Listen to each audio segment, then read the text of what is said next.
Ezirua, well known for opening up to the world through its different international partnerships, provides third-year students with the opportunity to organize a study trip annually. The aim of this trip is to promote the environmental methods of construction in Reunion Island and to compare these with those that exist elsewhere.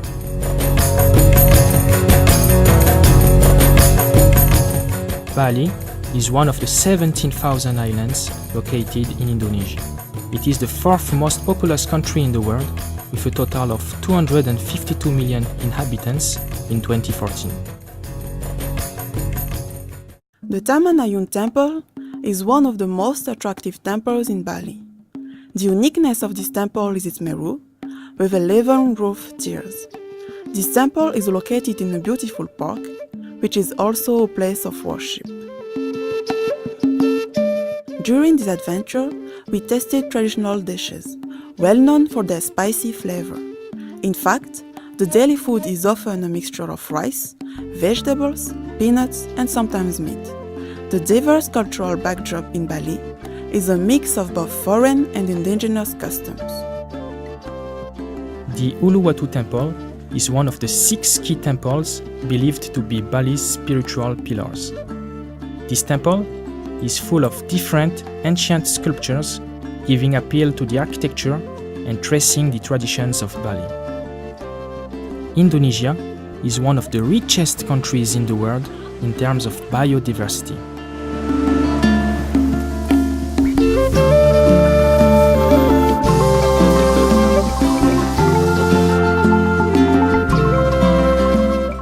Our study visit to Keene Green School. This was originally the idea of a man called John Hardy.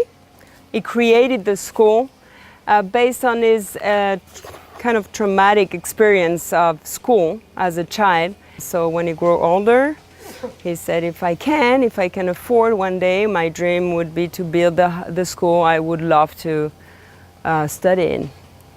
The school has its own pedagogical system.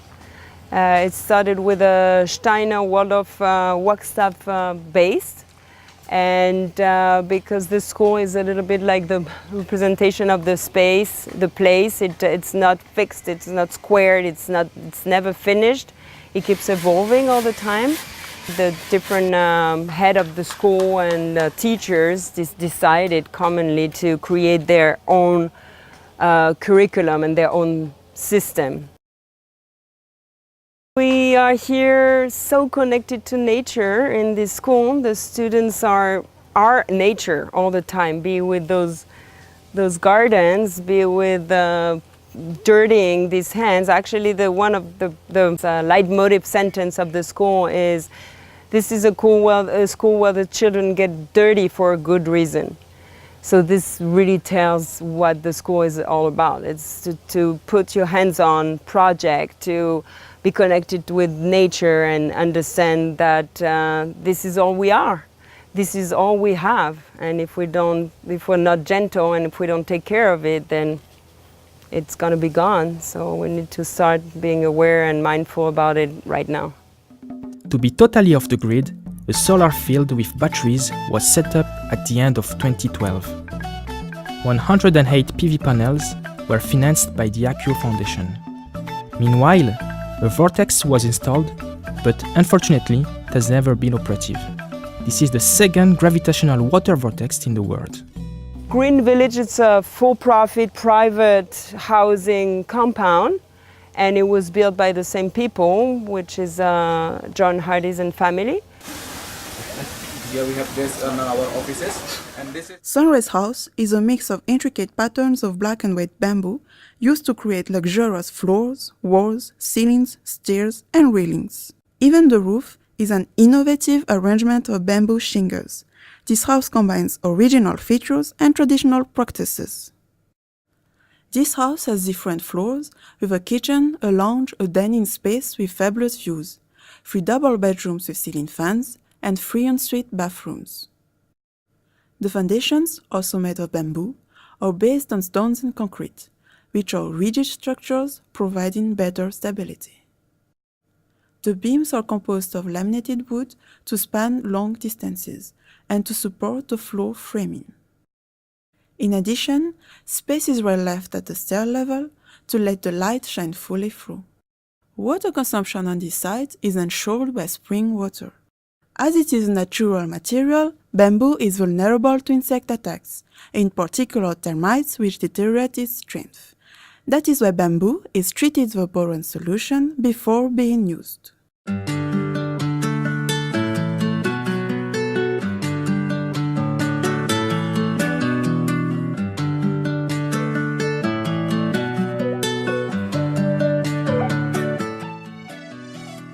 Kuala Lumpur is the national capital of Malaysia. The city covers an area of 243 square kilometers and has an estimated population of 2 million.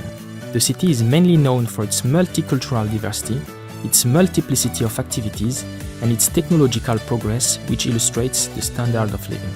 The architectural styles of the current buildings are based on those of the different colonial powers set up between 1511 and 1957. This, in turn, illustrates the range of sizing methods. At night, the city proposes many activities such as musical performances and theater, with an extensive choice of lively restaurants.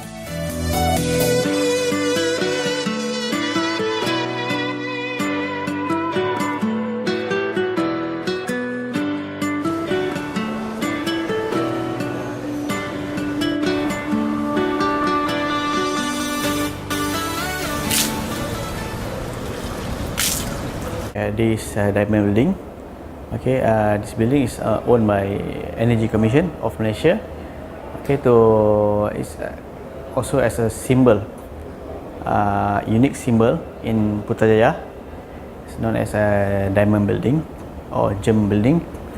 Okay, the function of this commission is to regulate all the tariff for the gas and the electricity.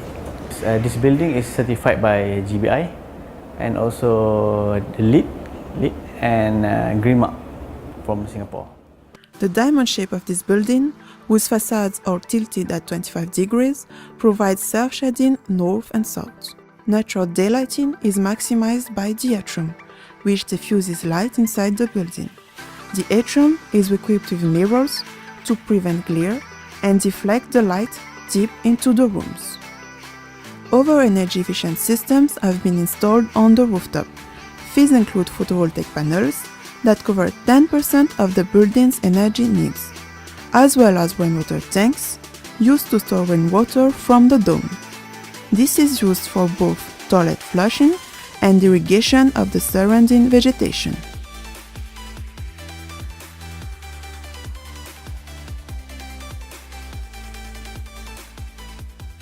Basically, I practiced as a design architect for 2 years, and I think as an architect, actually, you have to know both sides of the building's behavior, which is for the passive design and the active design.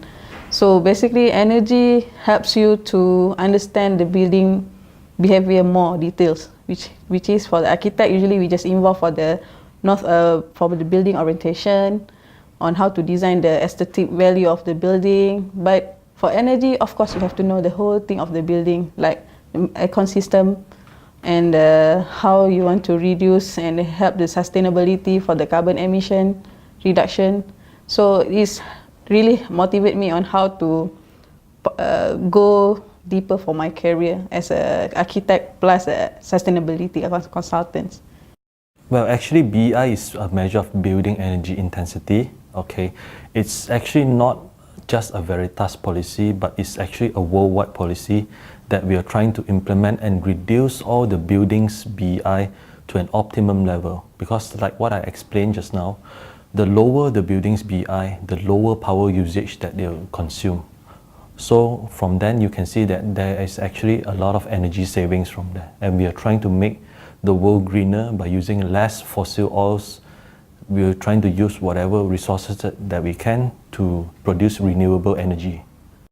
The process we need to have a green building, okay, from the design stage, we need to design with all the consultants, okay, to make sure that we set the objective of what we want done right, okay. We want to have low energy, we want to have low water consumption, we want to have zero waste, for example. We set that up done, okay. Then we make sure that all these designs are put into place, okay. And once it's in place, we've got to make sure the contractors are actually following it. And then after that, we need to make sure that this commission that is actually performing, okay. And then we got to train the operators as well. Okay, the operators have been trained how to operate these green buildings to make sure that they are actually getting that results that we wanted. So those are the work we have to do to make sure that we actually get a performing green building. But there's only this one part, what we have to do do it. But the other part is that we need more people to work on energy efficiency or green buildings. Okay, we need to influence the market that green building is good for them, and to do that we need to bring down the cost of constructions. We need to destroy the perception that green building is more expensive.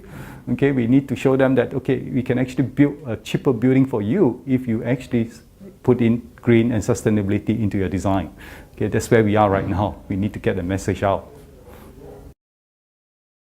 Despite the fact that we have visited 2 neighboring countries, we noted that the way of life is completely opposed.